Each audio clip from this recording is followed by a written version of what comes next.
అండి అందరూ ఎలా ఉన్నారు? నేనైతే చాలా బాగున్నాను. ఈరోజు మీ అందరి ముందుకు ఒక మంచి వీడియోతో అయితే వచ్చేసాను. అదేంటో కదండి, మంచి ఫేషియల్ అయితే చూపిస్తాను హోమ్ రెమెడీస్తో.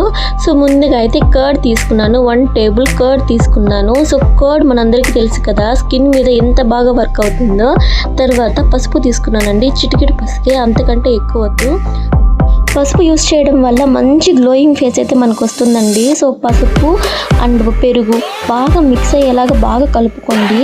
సో ఈ రెండు ఎంత బాగా మిక్స్ అయితే అంత బాగా మంచి వర్క్ అవుతుంది మనకి. ఈ రెండు బాగా మిక్స్ చేసుకోవాలి. ఎంత బాగా మిక్స్ చేసుకున్నాం అనేది ముఖ్యమండి.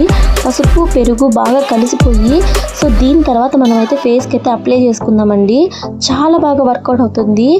మీ అందరికీ తెలుసో తెలియదో కానీ పెరుగు అయితే స్కిన్ గ్లోయింగ్ అవ్వడానికి, మంచి సాఫ్ట్గా అవ్వడానికి ఎంత బాగా వర్కౌట్ అవుతుందంటే చాలా బాగా వర్కౌట్ అవుతుంది. దీన్ని ఫేస్కి, చెవులకి, నెక్కి,